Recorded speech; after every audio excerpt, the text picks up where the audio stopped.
Well, good afternoon. This is Uncle Garrett. How are you? Hope you're doing great. Today, I'm talking to the boys and how to find a great girlfriend.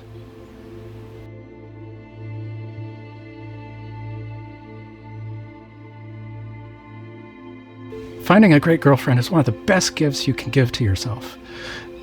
If that girlfriend turns into your wife, your life can be so happy, so fulfilled. When you feel the love of of a woman in your life, it's such a blessing, and it's like a religious experience to be able to have children with that great woman. On the other hand, it can be terrible if she's not the right person for you. It can end in bitter divorce and heartbreak, and of course that's something you want to avoid, right?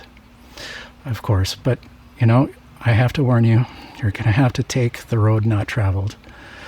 Finding the right woman and being the right man for that great woman of yours is something that's going to have to take sacrifice. It's going to require you to have great character and strength to do what is right, not what is easy and not what feels good, but what is right. You can't follow the path that so many others have traveled. So many people have ended up in terrible situations with their wives or girlfriends. And it hurts so much, and especially after you're married and have kids, you can end up being a single father. It can be a terrible thing going through divorce court. You really want to avoid that. But so many people have gone down that path and learned the hard way. And my purpose here is to make it so you don't have to go through that hard path. You can follow a path that is just wonderful, and if you can get it right the first time and have a wonderful wife with a wonderful woman and be married to her for decades until death do you part, and every year is happier and more fulfilling, that's such a blessing. And I found that, and I hope you can too, and I want to help you to find that. I want to share the wisdom that I've accumulated and learned and really taken a lot of time to think about and analyze and figure out what is best. And I want to share that with you. So let's get started. So first of all, if you're less than 23 or so, you want to be gaining experience. Not sexual experience, but experience in knowing girls.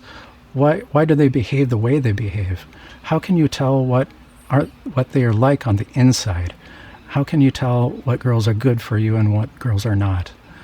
So I still encourage you to watch this video so you can learn for what you're gaining experience, and so that you can apply it later and actually be gaining experience with some of these concepts in your mind as you're going along. So for the young men in their mid to late 20s, you want to be now searching for the love of your life. You probably want to wait usually to your mid-20s at least. It can be earlier, but however, your mind as a male is not actually fully developed until you're about 25 years old. And honestly, I can speak from my own experience. I was a much different person at the age of 27 than I was at, say, 23. A lot of change happens, and you should be aware of that. And that includes your preferences might change a lot also. So there is some risk in committing and getting married to a woman earlier. On the other hand, it's not all downside to get married a little earlier, say in your, say around 23. That's because statistically, people who have gotten married in their early 20s like that do report very good marriage satisfaction on the whole. So I think it's all up to you. It is up to what level of maturity that you estimate yourself to be in and how ready you are. Another thing to consider is that as a man, your sexual market value actually goes up in your later 20s. That's because you are building higher status for yourself. You're moving up in your career. You're earning more. And that is valuable to women. Now, some of you might be thinking that you really prefer a great career over family life. And I have to tell you that most likely it's not going to be as satisfying as what many people try to sell you on. I, for one, can tell you that I did not want children when I was in my 20s. That's because I thought that I was a genius and I was going to make billions on my inventions and my career. And I was pretty confident of that, and and it turned out to be quite false confidence. And I didn't value the idea of having children enough. I wish I had valued it more.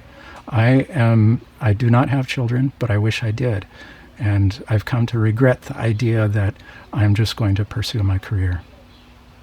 Now, if you're older, say if you're in your 30s or more, you might still be looking for the love of your life and the future mother of your children. And that's great. This video is for you too. And if you're older and you're not looking for a family anymore, or maybe you've had a family, there are still some concepts here that might be helpful to you. So I encourage you to listen to the entire video. Now, I want to tell you, you guys, you're not wild rabbits. You might be thinking, I just want to go out and have fun. I want to express myself sexually. I want to have sex with many women. I want to enjoy it. And it's just fun, right? Nothing wrong, right? Well, unfortunately, that's not true.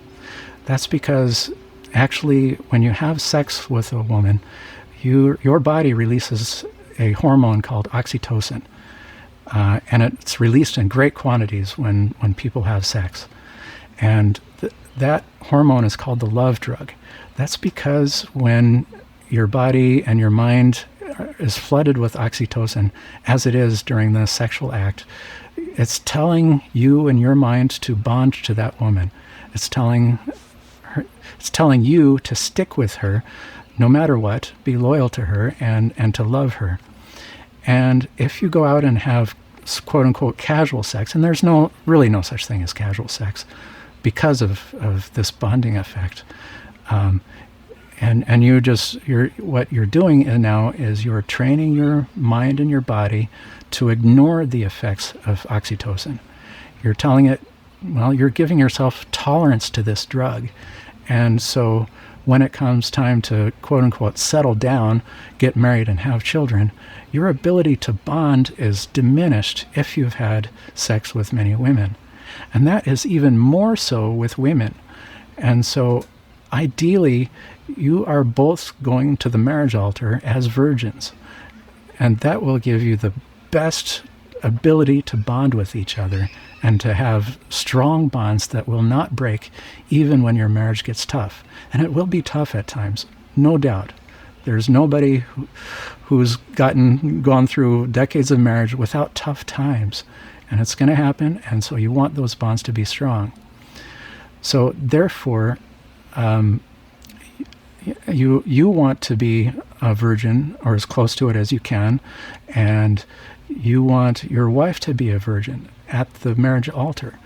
So if you are insisting on having a future wife with no or low body count, but you yourself are adding to the body count of other women, you're just an asshole, littering in the worst possible way.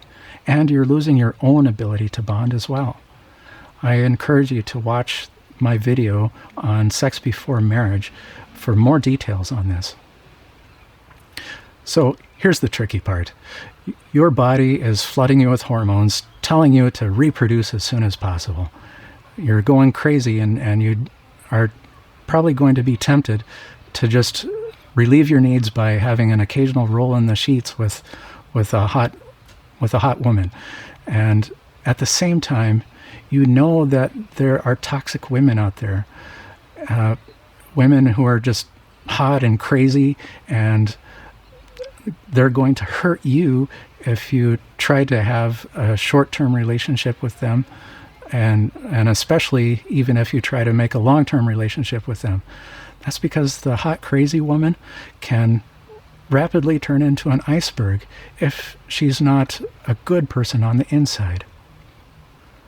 So, just like most things in life, You have time and energy to do it slowly and correctly.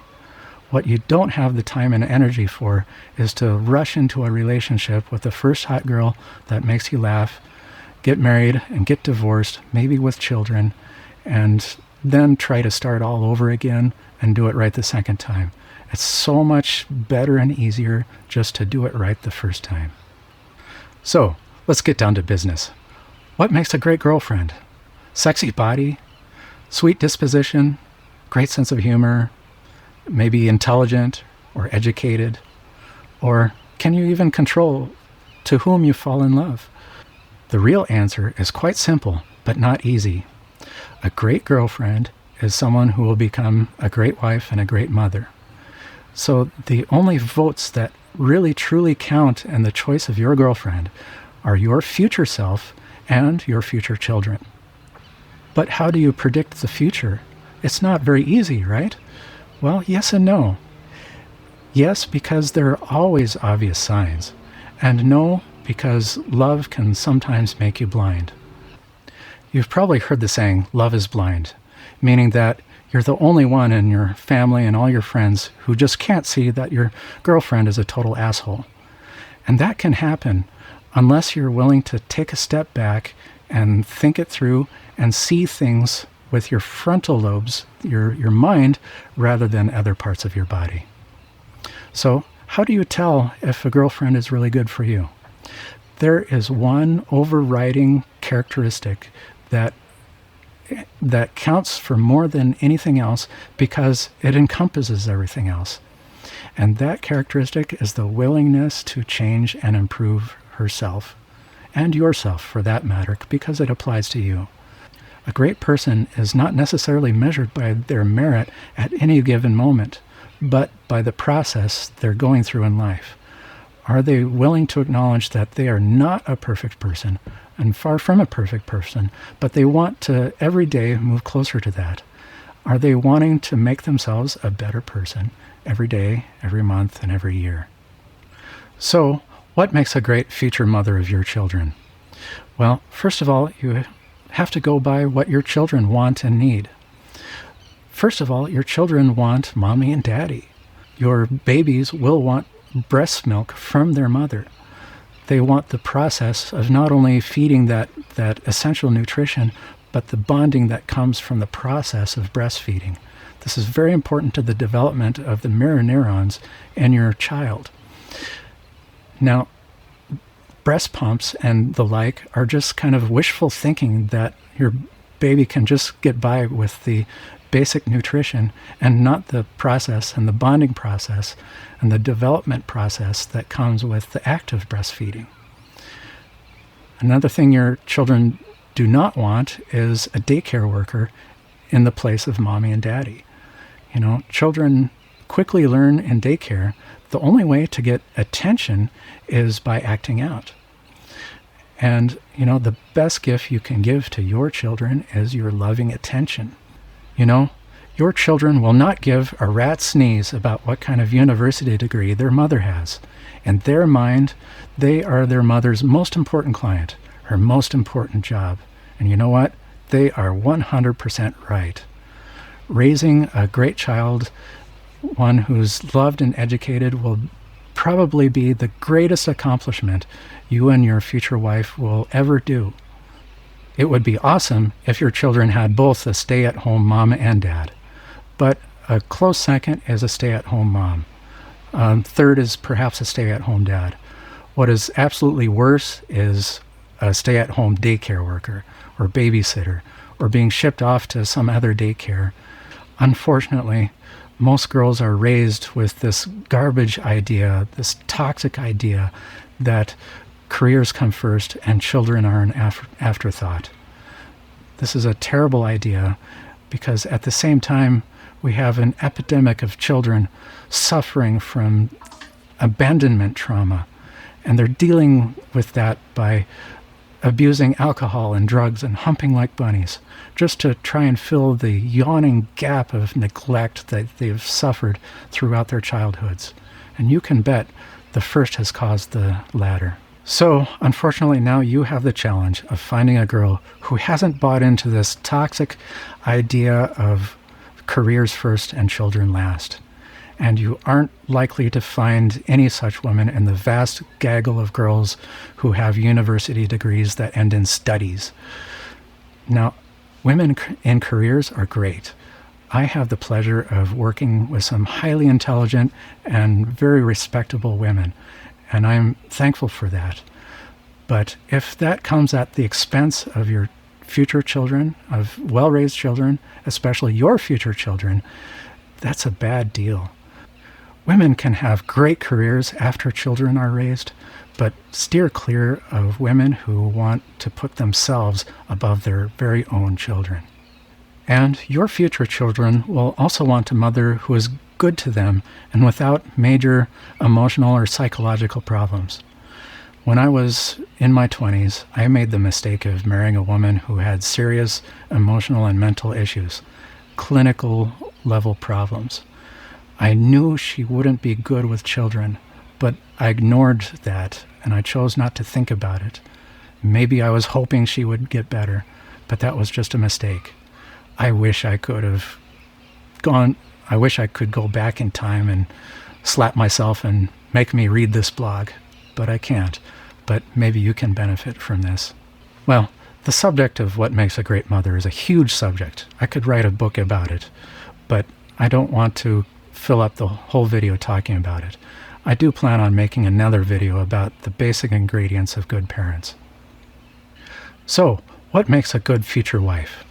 I'll go through a list here. You probably already know that she has to be attractive to you, but let me go through some less obvious things. First of all, does she live a modest lifestyle, or does she go into debt or live beyond her means to buy fancy things? Is she loyal and honest? Does she like to cook healthy food? Does she keep her apartment and her car clean? Listen to what she says and what she does. What she says is important, how she speaks, but what she does defines her even more so. Is she able to make a good apology? That's a good one and very important. I do have a video on why and how to apologize, and I suggest that. It's very good viewing. And she will be your lifelong partner throughout your life. Do you enjoy her company? Do you enjoy the conversations with her? Does she speak nicely and respectfully? Does she dress modestly? Or does she dress in a way that evokes lust in every man that sees her?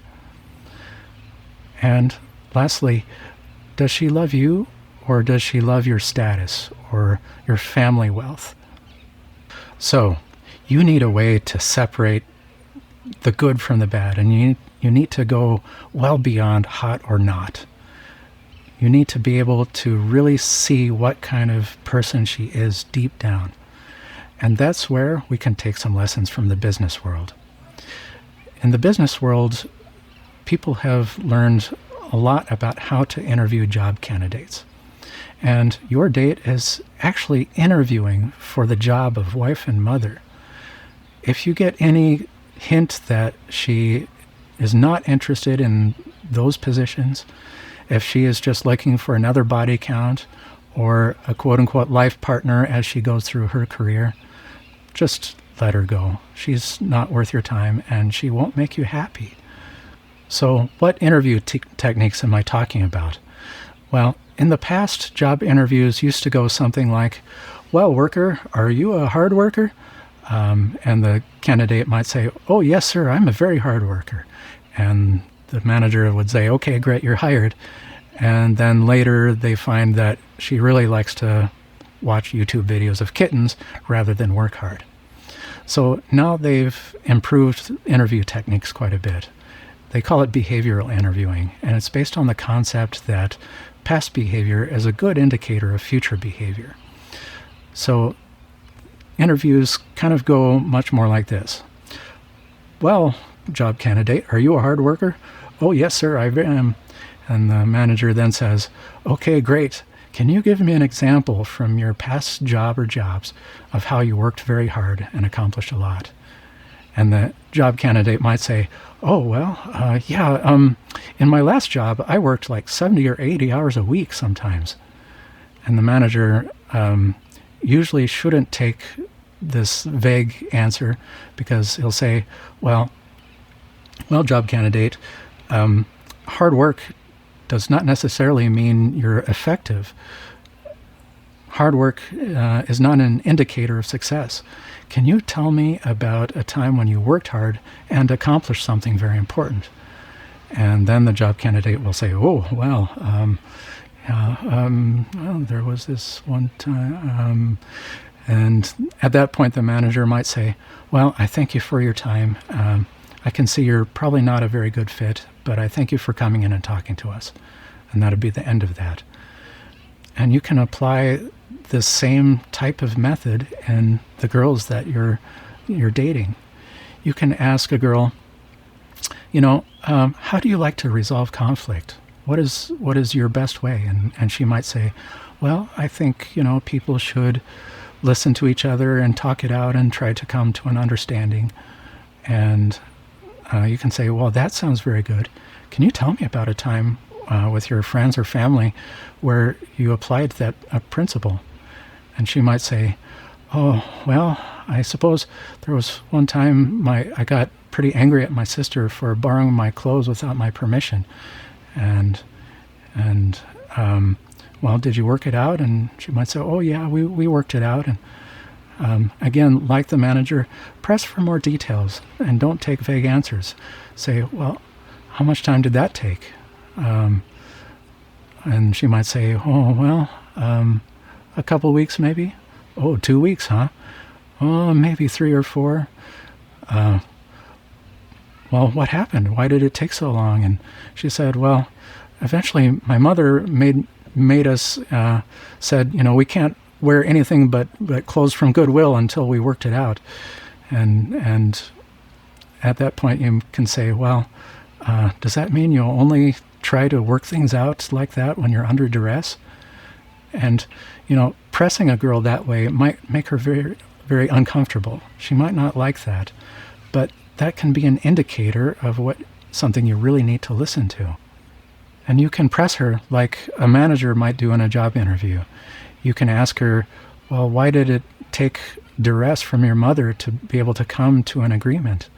And she might say, well, that's a little harsh way to put it. And your answer could be, well, I know that's harsh, but I want to be with a woman who sets ideals and tries her very best to live up to them and tries to improve on them every day. So are you willing to take that first step and admit that you aren't living up to your ideals and make a pledge to try and do better in the future? So on a related note, you can ask her something like, do you believe in making yourself a better person all the time? And she might say, oh, yes, I do like that. That is good. And then you can ask, like in the behavioral interview, can you give me an example of a character flaw that you knew about and have been working to overcome and made some progress? And she might say, oh, that's pretty heavy. Hey, how about we go to the beach and get some beers? At which point you can say, well, while I have enjoyed my time with you, I really am looking for a woman who wants to be with me as a wife and future mother of my children. And I'd like to get onto that as soon as possible. And so I can see that you're probably not a good fit for me, but I thank you for your time and I wish you the best. So before I mentioned love blindness actually comes from investment. What? Investment, you say? Are you going to lecture me about stocks and bonds? No, not that kind of investment, but it's related. I'm talking about the investment of your body. But it's kind of like financial investment because, see, sometimes rookie stock traders hear about a stock and they're excited about it and they buy some. And then it goes down a little bit, but they're sure it's going to go back up, so they buy even more. And then it goes down even more, and they're kind of afraid to sell it because, they've invested so much. And then the stock tanks, and by then it's too late. They've lost everything. And so, like stocks, your body is making the oxytocin investment. Before, I mentioned oxytocin as the love drug. It's the thing that's telling your body and mind to bond to that person.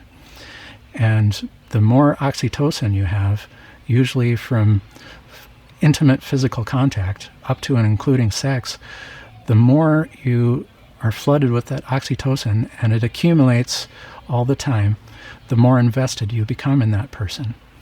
And that investment will, at least subconsciously, maybe even sometimes consciously, lead you to avoid asking the tough questions.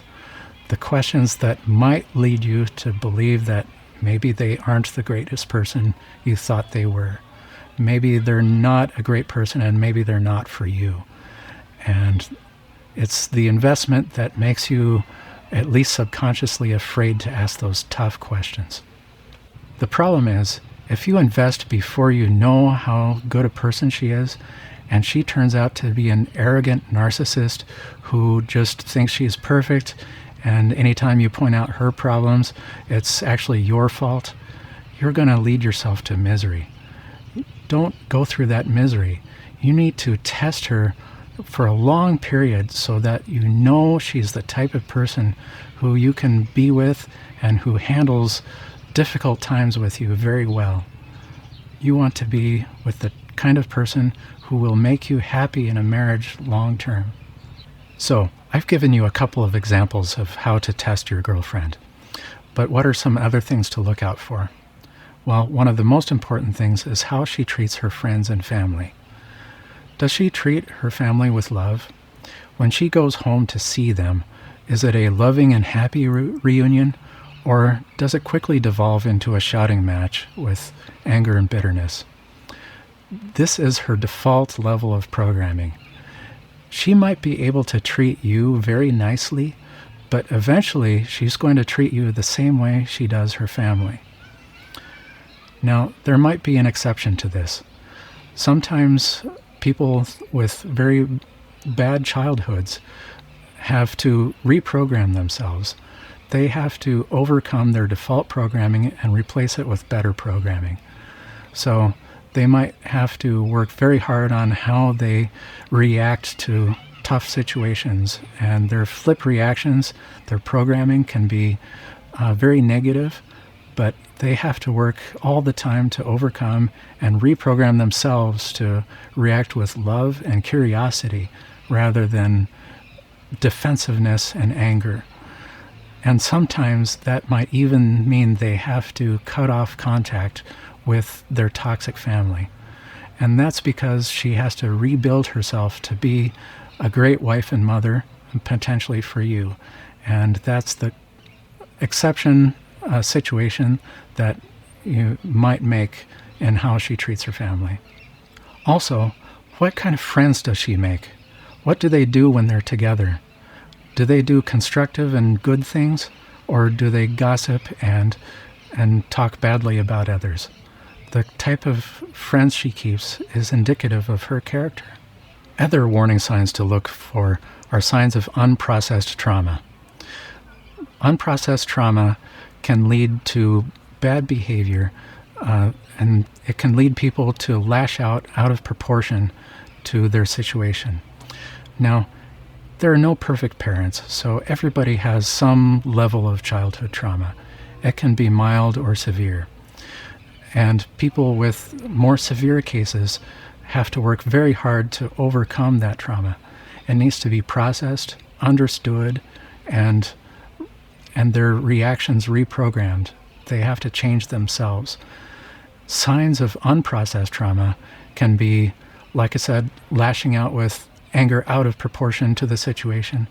It can also be people that they can just withdraw into themselves and become uncommunicative.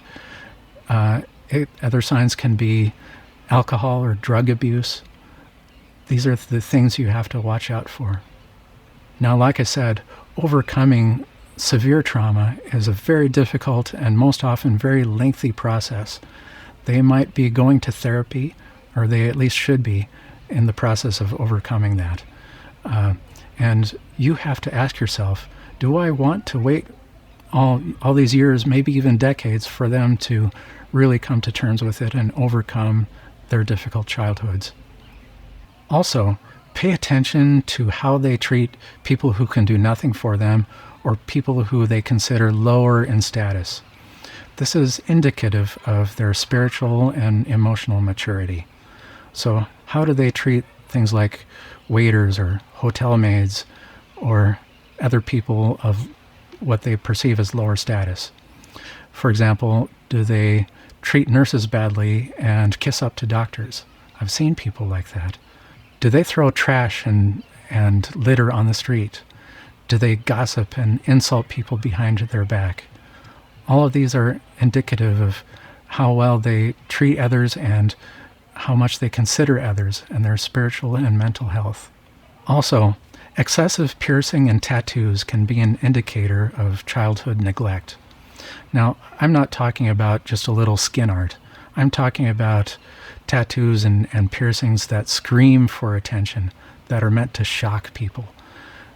Like I said, this is a sign of the unprocessed trauma of childhood neglect, which is actually one of the worst traumas a child can experience. Am I saying everybody with a lot of tattoos is a bad person?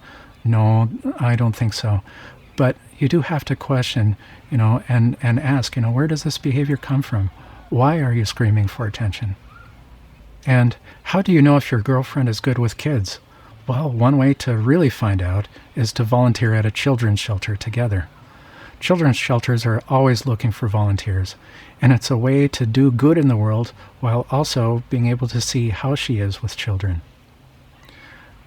Now, I could go on and on about the tons of warning signs and tons of characteristics that are good and bad in people, but I think you'll know them when you see them if you're paying attention.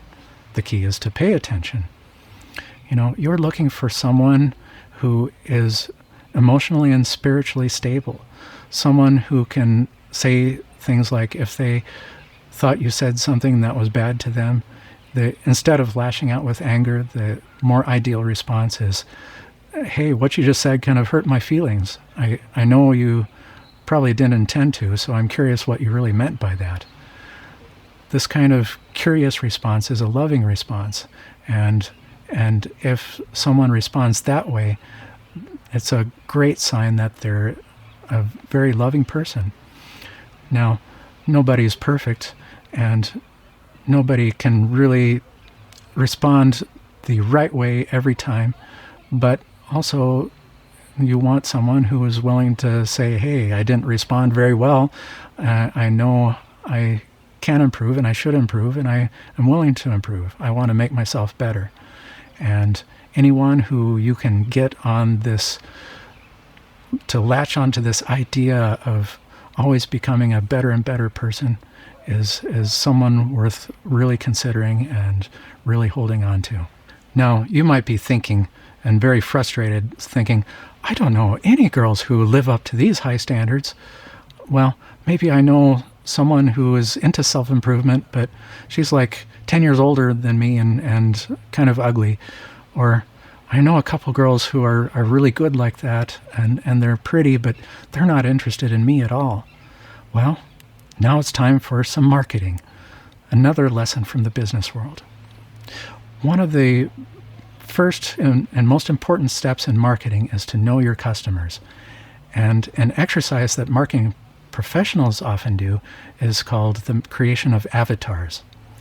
Avatars are a fictional person or people that represent the type of customer they're going after, or in your case, the type of girl you want as a girlfriend and a future wife and mother.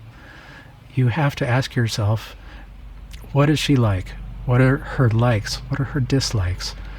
Where does she go and spend her free time? What does she like to do? And then you can target that avatar. You can go to the places where she goes.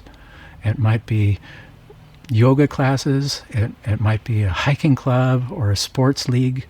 Whatever the case, you should go there and be in the same areas as your avatar woman.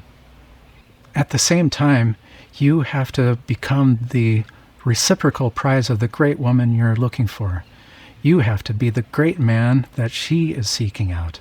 So you also have to be the type of person who is making himself better and better, like I said, every day, every month, every year. You can also try dating websites. Now, some are better than others, and it can be a pain sometimes, but they do work. I know this because my wife and I met on the internet, and we couldn't be happier. We've been married over 16 years now, and we get happier and happier all the time, partly because we're both making ourselves better people all the time. Dating websites can be frustrating, but they also offer the advantage of being able to cast a wider net, and you can also make your initial contact and initial conversations with girls in a way that is not emotionally charged, and you can ask them some of the questions that I talked about. But don't do all your interviewing over text and email. You also want to see how she responds to more questions in real time, and see what her initial responses are like. And you can filter out undesirables, people who are just looking for another body count, by putting things in your profile like, I'm looking for my future wife, my friend and partner and lover and future mother of my children. And also things like, our future children always have to come first in our decisions. So, how do you ask a girl out without sounding creepy? Well, first of all, you have to understand that actually girls like to be asked. There's the culture in the world today tries to convince you that guys pursuing girls is just a creepy thing. But don't listen to that. That's just propaganda. You know, girls have loved being pursued for thousands and thousands of years, and they probably will for thousands and 10,000s more. So don't worry about that. And just go ahead and ask. It's okay, they'll like it. But when it comes time to ask, the doubts start to rise up, don't they? You know, what if she already has a boyfriend? Or, you know, she's with a group of friends, and how do I ask her out there? Will she really like being asked out? And like I said before, she probably will, unless she's wearing a wedding ring. That is creepy. But don't do that. So the first question, what if she already has a boyfriend? Well, that's okay. Ask her anyway. You know, she won't be angry or upset or embarrassed or feel bad that you asked her out anyway. All she'll say is, oh, thank you anyway, but I have a boyfriend. And she'll like that anyway. You know, girls like that extra validation. So that's okay. Should you give her a line? No, just be open and honest. You can say something like, you look beautiful and intelligent. I'd like to talk with you some more. Would you like to go out and get a coffee? Or if it's in the afternoon, you can say, would you like to go out and get a glass of wine with me? Or you can say something like, can I have your contact info? What if she rejects you? Well, that's okay. Usually don't give up right away. Sometimes girls like to be pursued a little more, but not a lot more. So give her a little bit more of a chance to get to know you, and maybe ask again another day, but just a few more times. Don't become someone who pursues endlessly with always being rejected. That gets into the creepy zone.